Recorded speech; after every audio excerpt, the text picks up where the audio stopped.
Two bros chilling in the hot tub. You the twos and we the ones? Well, you are the biggest two of them all, my dog. That's what you are. You are a giant number two.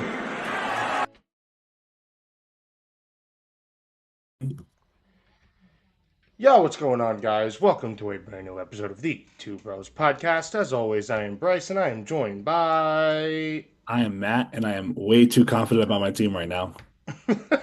Alrighty. Now, with that being said, we are going to hop in the NFL because there have been a few notable injuries that we are going to talk about. First one is Sauce Gardner.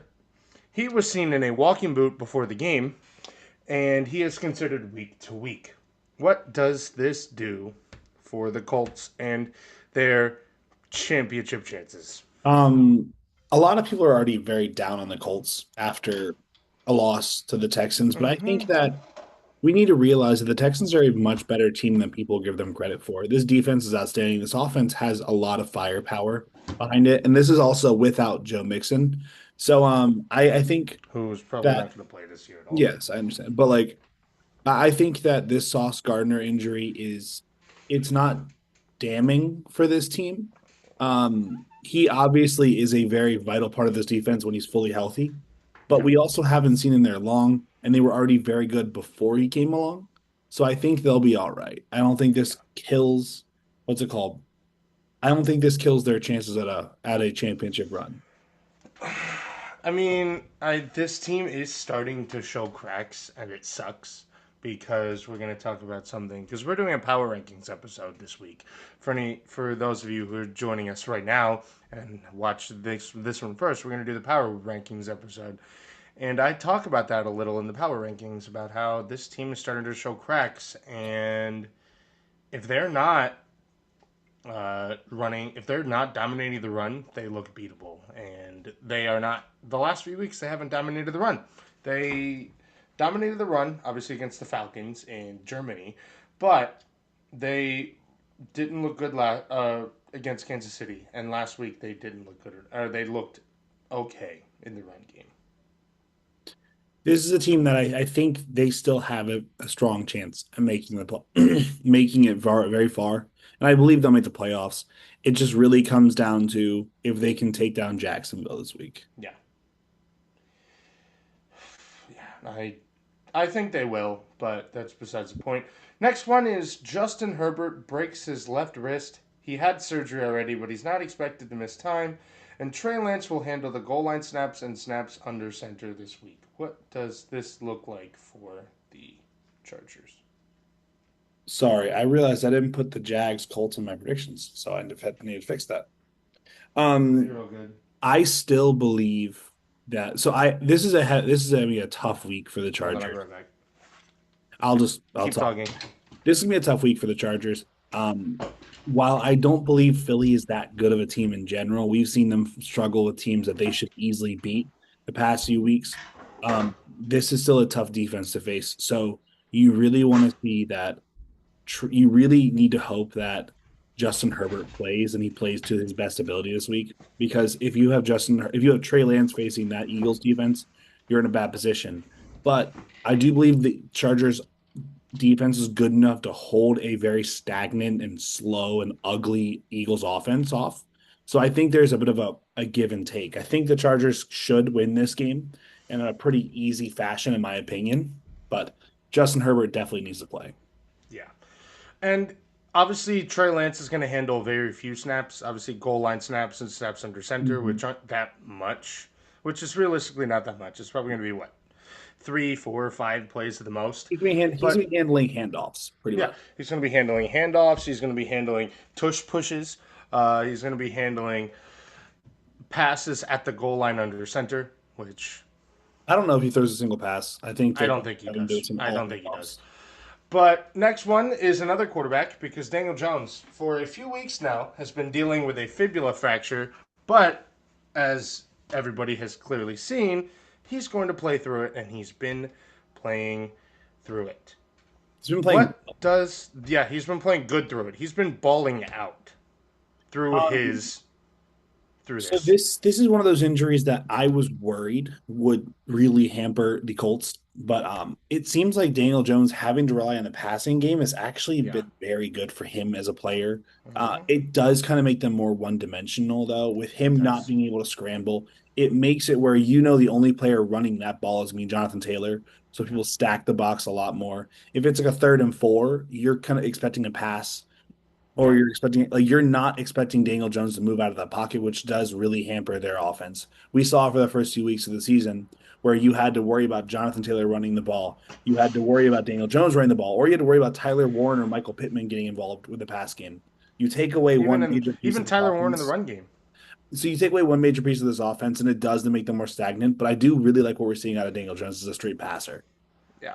He's proving everybody, including myself as a Colts fan, absolutely wrong. But that was all the injuries that I could think of. Next one, we're going to talk about some roster moves because both of them kind of relate to the same team. Well, they do relate to the same team. Adam Thielen asked the Vikings for a release. He got granted his release, and he's going to sign with Pittsburgh, and that he will also retire at season's end with Minnesota. You know, What does this do for Pittsburgh the rest of the way out? in my opinion, absolutely nothing. Pittsburgh, I have a hard time seeing Pittsburgh actually winning Yeah. anything really major. I don't even know if they're gonna make the playoffs. The only thing it does is it's a nice moral victory for Adam Thielen to probably go out and have a nice few games for them to get their 9-8 record and for their season to end. Yeah. I just don't see this doing anything. Yeah, I just want to say the Vikings are probably feeling stupid right now for not showing interest in Aaron Rodgers. That's all I'm going to say. Because their season would be a lot different right now. That's all I'm going to say.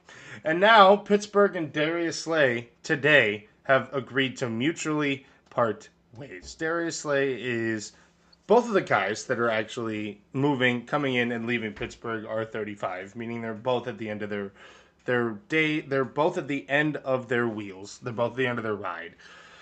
Does Darius Slay sign with a contender and finish the season somewhere else?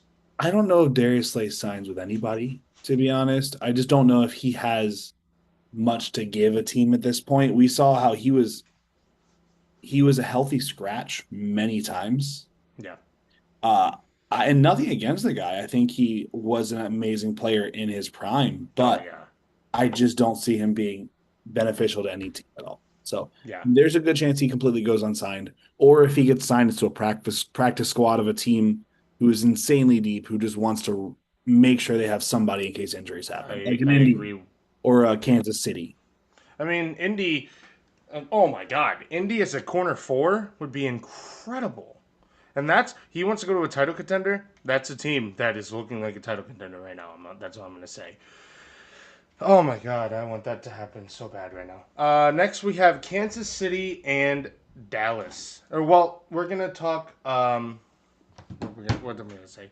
We're going to move on to Week 13 games because there were 5 games I really talked about because not a lot of them realistically were notable. But I feel like the 5 we're going to talk about are the best 5. First, we're going to talk Kansas City and Dallas. What are your thoughts on this game? I was wrong. This came down to a tale of 3 players, in my opinion. It came down to Dak Prescott, CeeDee Lamb, and George Pickens. Those 3 players completely swayed the game. I was watching this as I got home from dropping my girlfriend off on Thanksgiving, and I was ecstatic. I have never been happy for the Cowboys to win a game before. But when I saw George Pickens completely dust Trent McDuffie and get wide open for that slant to get them the first down to end the game, I was blown away. George Pickens has proven that he is a top 10 receiver in the league. Yeah. You can't at this point. The They have Steelers 2 of the top 10 receivers in the league. Just think what the Steelers' receiving core would look like right now with George Pickens, DK Metcalf, and Calvin Austin. And then a 4th option of Adam Thielen. And then Roman Wilson on the roster still. Mm-hmm. And if they decide to make the move that Aaron Rodgers wanted them to and get Devontae Adams. Oh my God, the Steelers messed up big time. But I agree 100%. As we're going to talk about later, I think this Dallas offense is elite, and I think this offense is good enough to get them to the playoffs. And they are showing that they can hang with any team with their last few games that they've showed, where they beat Philly and now they beat Kansas City. And they're going to make some noise. And everybody clowned them at first for their Micah Parsons trade. It doesn't matter. They're playing amazing. Yes, you want to have Micah Parsons, but you know what's more important right now than Micah Parsons making the playoffs? I will say though, the team that picked up Micah Parsons, their defense is completely revitalized, and the defense might be the whole reason they're going to make the playoffs. So you have to. I agree with you. Making the playoffs is the most important thing, but Michael Parsons is I mean, very vital. also, I do like how DeMarvion Overshown came back and immediately made an impact. He was batting down passes. He was stopping the run. He was doing everything that you wanted to see of a guy that you have high hopes in. You drafted early and is still young.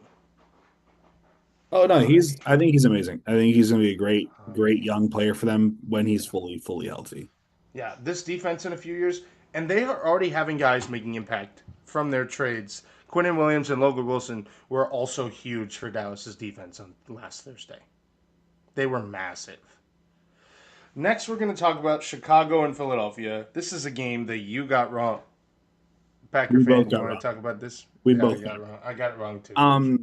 You while you were gone with your cat, I was saying how Philly, their record does not show them. Honestly, the Philly's a few plays away from having a losing record in the season. They really are. Their offense looks atrocious. Their defense is very good, but I mean, what I have their to give offense is credit, starting to figure out.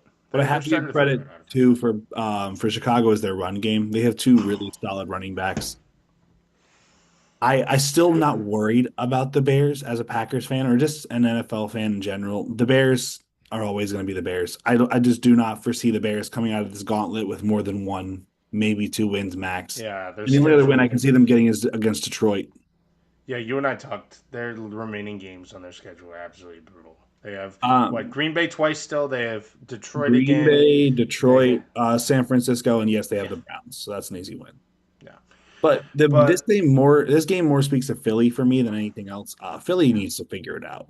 they Their do. They defense do. looked like trash. Their run defense, which has been their calling card this whole year, was atrocious. Jalen Phillips did not get involved. Jordan Davis was non-existent.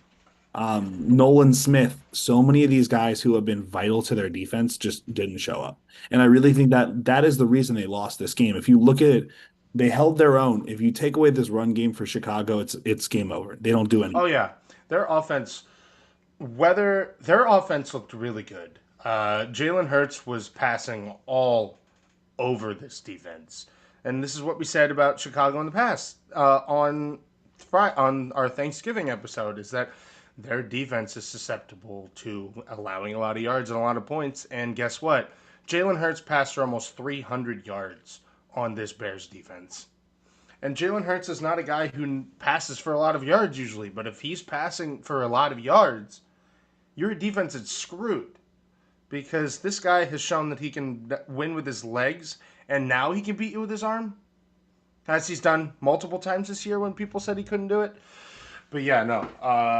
Chicago, I'm not worried about Chicago. I think Philadelphia has some things they need to figure out, but I think they'll be just fine.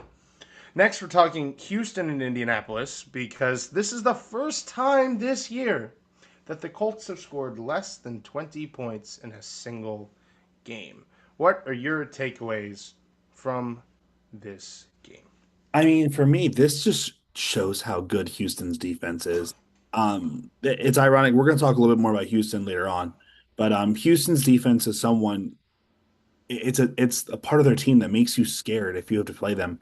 That defense is the sole reason anyone should not want them in the playoffs because this is a single game elimination. If you are the Broncos, the Patriots, the Colts, the The Chargers, Jags, the the Jags, the Chargers, the Chiefs, Bills, you do not want them making the playoffs because this defense will take you out of the game fully. They will Baltimore. eliminate your star and they will completely swarm you to the point where their offense can get it going and it's over for you. Yeah. And granted, Daniel Jones on a broken leg still outperformed CJ Stroud, but this defense made the Colts offense, which has not looked beatable at all, they made them look human.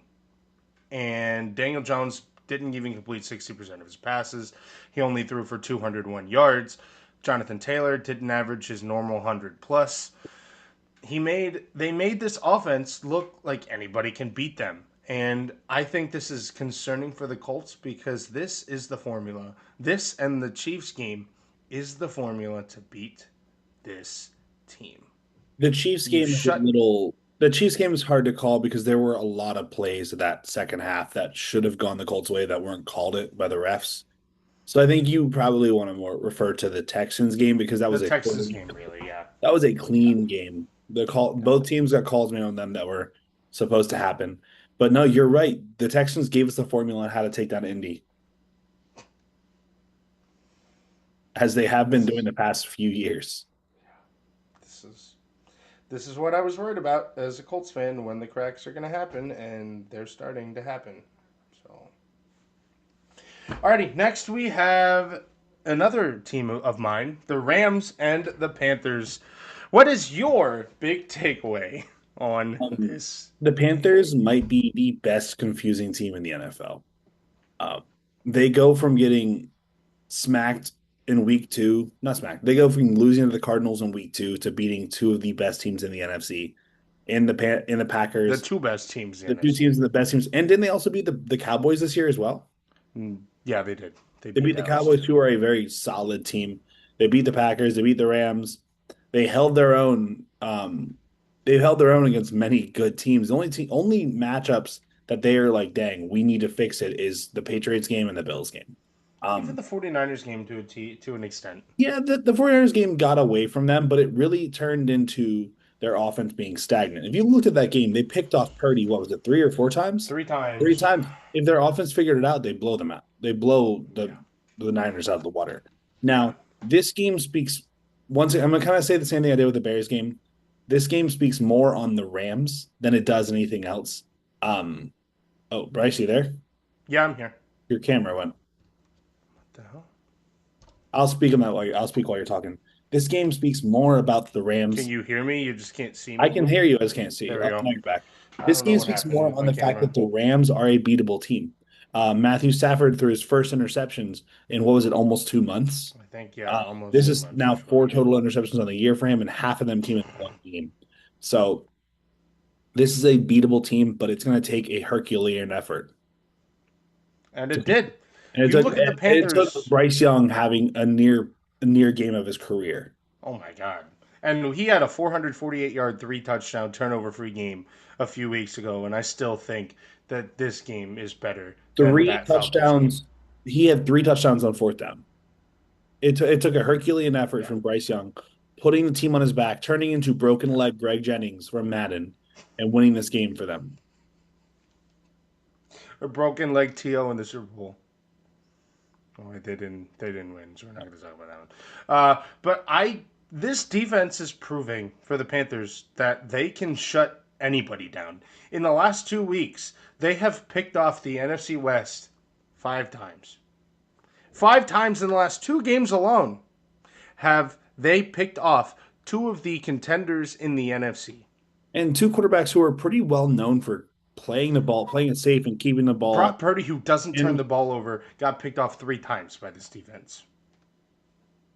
Matt Stafford's a little careless with the ball usually, but Sometimes. he's been methodical this year. But usually he's pretty He's still my MVP. trigger happy. Yeah, I think he's still my MVP too.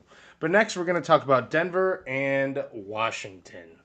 Was not expecting that to be a barn burner at all. A really fun game to watch. But this game kind of speaks more on Washington than anything else. If they had Jaden Daniels, this team would be a playoff team. And they would be the same level they were last year. Marcus Mariota is a great backup, and I believe that he will be a very hot commodity this offseason. But this team is missing Jaden Daniels so badly. Their defense is the same defense we saw last year, very wishy-washy. But this offense can command a team. What was it? Bill Krosky? Ja'Cory Krosky-Merritt. Corey Krosky-Merritt is proving Still he done is nothing.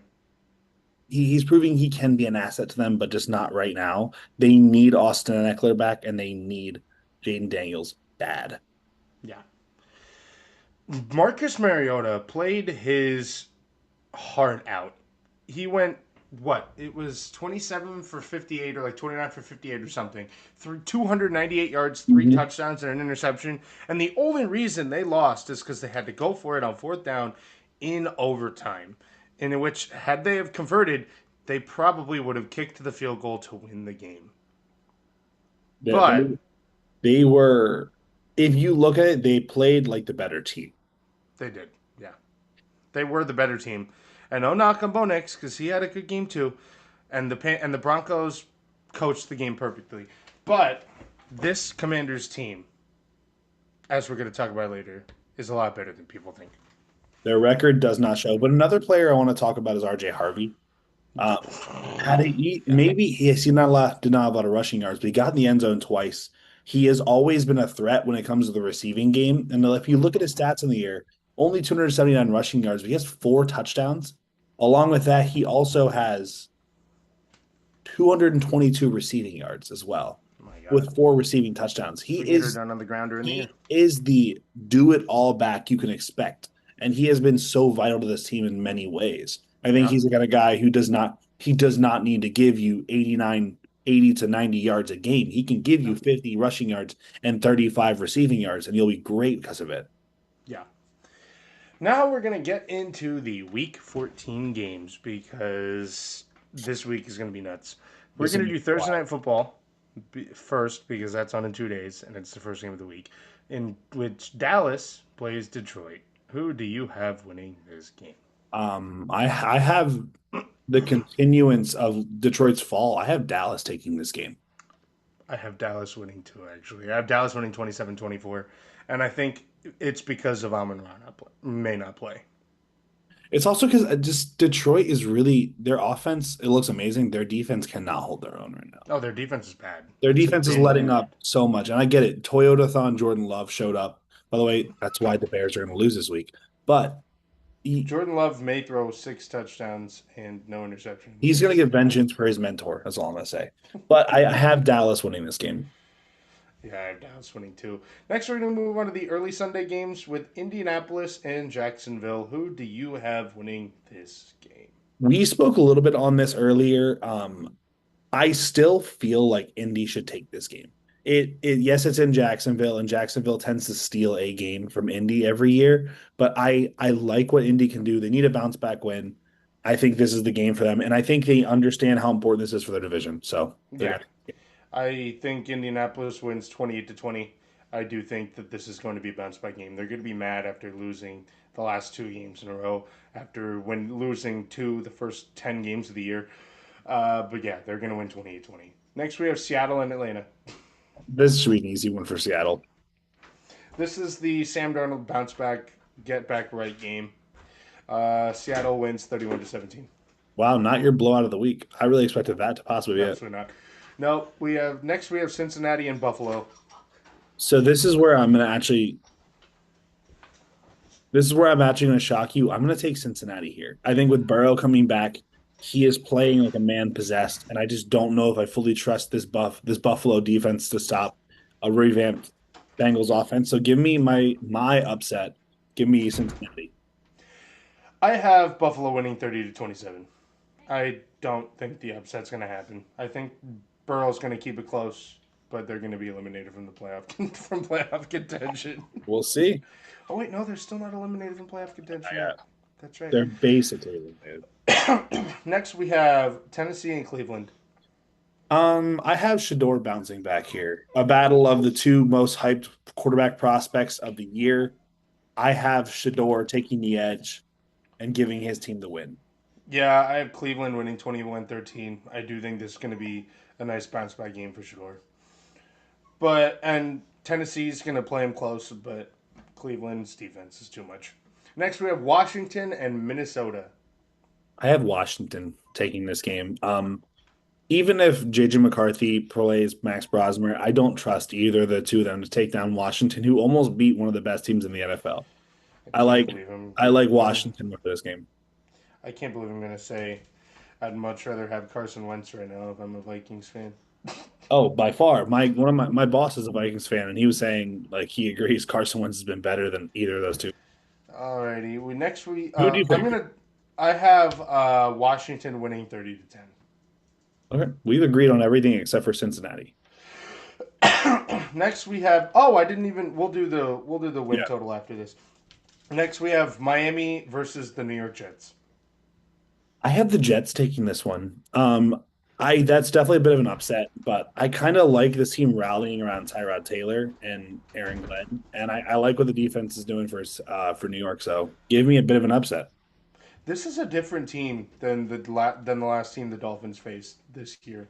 The Jets are a lot better. They've won 3 of their last 5 games now after starting 0-7. Hmm. They've won 3 of their last 5, and I do think that New York wins and Miami just keeps going as the worst team, one of the 2 worst teams in the league. Next we have New Orleans versus Tampa Bay. So Tampa Bay has been holding their own, but I think they need a real get it right game. And I think Baker Mayfield especially needs a real get it right game. And I think that's here. I think Baker Mayfield and company take care of business pretty easily here. I think Tampa wins 24-20 because it is a division game. They're going to play them close, but in the end, I do think that Tampa Bay wins. Next, we have Pittsburgh versus Baltimore in their first game of the year. Usually, they have one game early in the year or one game later in the year, but we're getting both later in the year this year. So this is a game I had a really hard time picking because Baltimore has been awful on offense and Pittsburgh has been awful on defense. But I have to go with Baltimore here just because of the high end talent they have on offense. It's hard to pick against Derrick Henry, Lamar Jackson, And Zay Lamar Jackson. Flowers, Yeah. and Mark Andrews and Isaiah Likely. So I have to go with Baltimore. But I think it's gonna be a very low scoring, rough game. I have Baltimore winning 25-19. This is one score or less. That's what this game's going to come down to. Less than a touchdown. And then the afternoon games, we have Denver versus Las Vegas. I think Denver handles business very mightily here. Wow, what beatdown. What bad games we're getting for afternoon games. I have Denver beating the Raiders 30-10. That's an ugly game. And next we have Chicago versus Green Bay. I have Green Bay. This is in Lambeau. I don't foresee the Bears, the Cubs taking down Green Bay and Lambeau. I have Give me the Toyota Green Bay fan Jordan Love. I have the Green Bay Packers winning 35-7. Is that your beatdown of the week? That's still not. Oh, I think Nope. I know your beatdown. Next, we have the Los Angeles Rams versus the Why Arizona don't you Cardinals. say who you have here, Bryce? Because I wonder. I What this have the Los Angeles Rams winning 40-7. This is my beatdown of the week. I can see that. It's going to be a pissed off Rams team that is going to be angry that they lost to a team that, quite frankly, is not as good as them. And this is coming from a Panthers fan. They are going to absolutely make Jacoby Brissett and the Arizona Cardinals day a living hell. Yeah, I have to go with the Rams here. I think this is going to be a complete bounce back. Stafford is probably going to get himself back in the number one for MVP conversation with this game. He's still number one in the Is, MVP but it's race. going to be a surefire number one for him. Next, we have Sunday Night Football with Houston and Kansas City. So this being in Kansas City makes me nervous, but I still have Houston winning here. This defense is going to swallow Mahomes whole. Their offensive line is atrocious. Josh Simmons is still hurt. I really like what Houston's going to do, and I think CJ Stroud needs a bounce back game against this defense. Worst defenses have beat the Chiefs this year. The Chiefs are going to lose. Houston's winning 20-16. Sorry, the Chiefs are also a missed PI away from being 3 straight losses. So Yeah.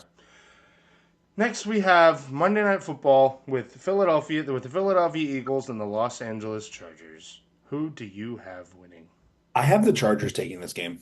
I think with Herbert playing, their run game is going to continue to flourish. Their defense is figuring it out, and I just like the momentum that LA has right now. I do think that the Justin Herbert injury is going to hurt them, and I do think Philadelphia is going to win 23-22.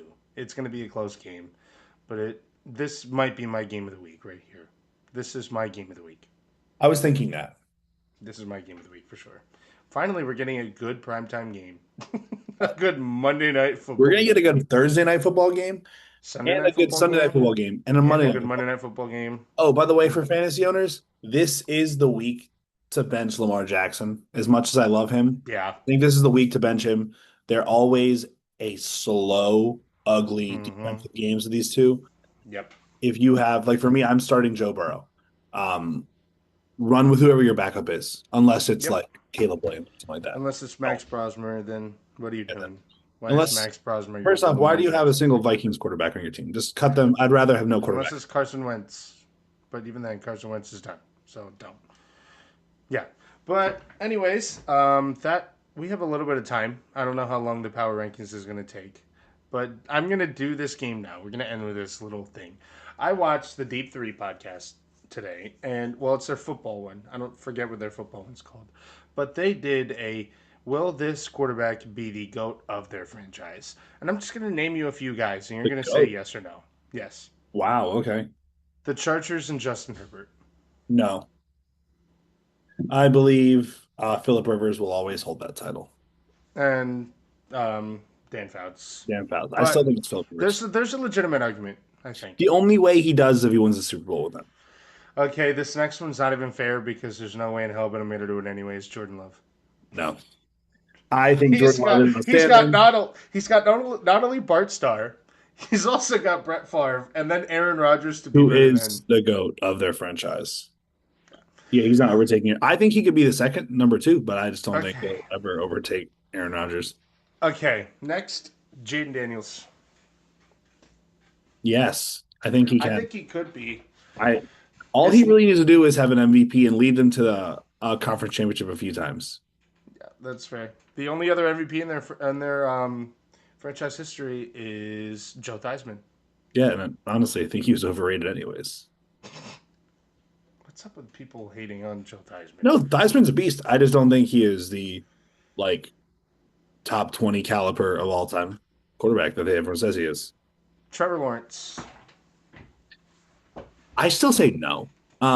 Just because Mark Brunell and David Garrard. Mark Brunell. 3-time Pro Bowler for Mark Brunell. I don't see Trevor Lawrence even being the best quarterback in his draft class, let alone the best quarterback of his franchise. Yeah. Alrighty, this next one, there's absolutely no way in hell. I'm going to say it anyways. Drake May. Not a chance. You have to be he has to be the greatest quarterback to ever live. He has to be the greatest NFL player of all time. Screw that. He's going to be the greatest NFL player of all time if he wants to be the Patriots. Sorry, Drake. Drake May. It's not happening for you. Okay, here we go. Here is a tough one. I'm waiting for you to ask me one that I'm. No, sorry. John Elway has got that locked down. Or Peyton Manning. Yeah. Peyton Manning, John Elway. There's 2 full-on. Okay, one last one. If you don't ask me this one, I'm going to ask you one. Bryce Young. No, I'm sorry. Cam Newton. Cam Newton was different. People need to put more respect on his name. Cam Newton was. Yeah, Cam Newton was. One more. Well, 2 more. Cam Ward. Yeah, I could. No. Warren Moon. Warren Moon has it for me. I don't think anyone's going to touch him. Yeah. Final one. Oh, what's it called? I totally forgot. Lamar Jackson. Yeah, definitely. I think he might already be, to be honest. Even without the Super Bowl. If he wins the Super Bowl, it's a guarantee. Okay. I'm going to ask you one now. Okay. Jalen Hurts.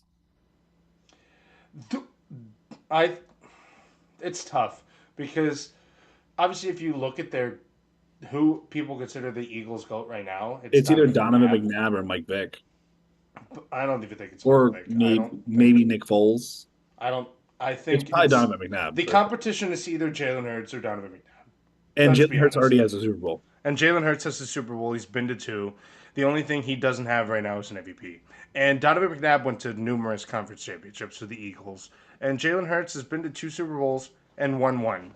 And he's also been to a conference championship he lost. I think if Jalen Hurts never falls off, I do think that there is a scenario where in the next 3 to 4 years, Jalen Hurts is the GOAT Eagles quarterback.